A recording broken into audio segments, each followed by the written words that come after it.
Hello everyone, this is Erik, the Asian movie enthusiast, and this is my review of Parasyte, The Grey, a Korean horror action television series from 2024 that is a live-action adaptation of the Japanese manga. Now, the manga was already adapted multiple times, once in the form of an anime series and once in the form of a two-part Japanese movie. I personally own the manga, but I've yet to read it. The anime series is very good, and the live-action films are worth watching as well. They were directed by Takashi Yamazaki, who recently directed Godzilla Minus One. So, this Korean television adaptation has a pedigree behind it that it needs to live up to. Now, I went into this show with a healthy skepticism, primarily because the director is none other than Sangho. And I would say that he was pretty reliable when Train to Busan came out back in the day, but since 2018, he has demonstrated a lack of consistency. He directed Psychokinesis, which I never even bothered to review because it sucked so bad, Peninsula, which I thought was moderately entertaining, but was widely disliked, Hellbound, which I thought was juvenile nonsense, and Jung-E, which was decent, and I'll review that one eventually. So in regard to his adaptation of Parasyte, did this guy come through or not? Well, let's find out. So Parasyte the Grey has a similar plot synopsis to prior adaptations of the manga. You have these worm-like creatures that appear on Earth, take over human brains, and kill other humans for purposes of colonizing the planet, basically.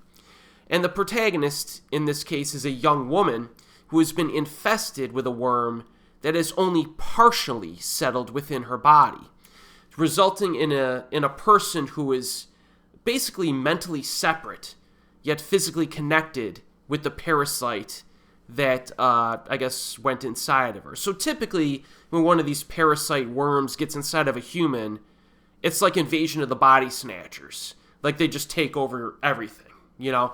But in this case, you have this entity within the woman, similar to the Tom Hardy Venom movies, basically, is what you got here. Now, the actual story and character interaction is very different from prior adaptations from what I remember. It's been a while since I've seen the anime and the live-action films from Japan, but this did seem quite different. So different, in fact, that outlining differences would be probably a waste of time because there are so many of them. As one example, the interaction between the girl in this TV show and her inner parasite is different from the anime and the Japanese movies. It's not a direct conversation. You know, they cannot talk to each other at the same time. So they leave notes or videos for communication purposes when they need to communicate with each other. And, previously I have compared the Japanese adaptations to the American Venom films, precisely because that style of interaction between the host and the parasite is inherently blackly humorous. You have this entity inside of you and you're talking to it. You know what I mean? It's inherently humorous in some ways. This Korean version deletes that interaction, that style of interaction, which gives this Korean adaptation more of a consistently dark tone. I think it's more tonally consistent than the prior adaptations. That's just one example of a difference here, and there are many of them. Now, I've mentioned recently that I like remakes and adaptations that are able to stand on their own as a different experience, even if it's similar. And I feel like Parasyte the Grey accomplishes that, and that's a positive. Now, the lead actress is Jun Yo-bin, who has already made some waves in her career. She starred in a lower-budget flick called After My Death, which seemed to do quite well with critics. And then she was in Jo Pil-ho, The Dawning Rage, and contributed one of the more shocking scenes I've seen in a Korean movie during the past half-decade. I'll always kind of remember her for that film, I think. And then she was in the Korean remake of Soulmate, a Chinese movie that I saw and was quite good. I haven't seen the Korean remake yet. Maybe I'll review that one in the future. But I like her acting style, and I look forward to her future projects. Does a very nice job here. Now, in terms of the storytelling quality, it works. There are a few little contrivances with the setup, like how the cop character knows this half-breed parasite girl from prior events in the past, and he just so happens to be working for the secret government organization that's assigned to fight the parasite. So it's a little bit of a coincidence there, but not a big deal. I think that the dramatic and emotional elements are probably less impactful when compared to the anime, because the anime has a lot more time to flesh things out. There's more of an emotional impact to the anime, I think, than compared to either the Japanese or the Korean live-action adaptations. But I thought the pacing in Parasyte the Grey was quite impressive. So it's more of like a purely entertaining kind of popcorn-style experience, and I think it's good. Like, it moves fast, the conflict is continuously being progressed. Not a lot of dull filler in this show, which is another positive.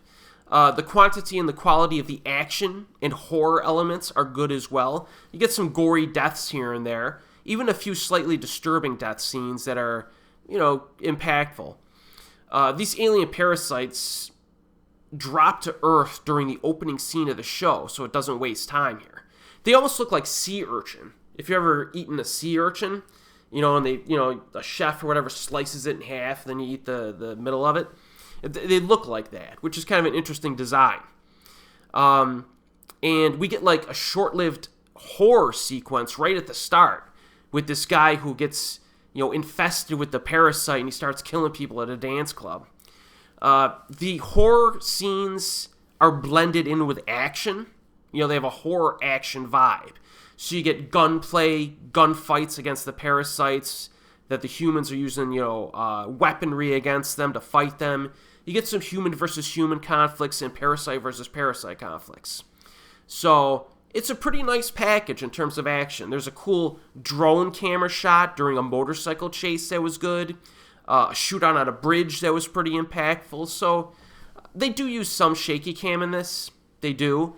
But I find that to be more acceptable in movies that have, or TV shows that have more of like a horror or thriller core to the action, But all in all, I enjoyed this. I did, probably more so than I was expecting, given this director's kind of shoddy recent history. I think it's probably the most consistently entertaining thing that young Sangho has done since Train to Busan. I mean, it's not as awesome as Train to Busan, obviously, but it is legitimately entertaining, and I did enjoy it. So I do recommend it. There's been talks that they might have a season 2 that progresses the story. We'll see if that happens, but I think this is a pretty easy recommendation for most people. It's currently streaming on Netflix, 6 episodes long. Each episode is between 42 and 60 minutes each. So if you've seen this, let me know what you think, and I will see you next time, folks.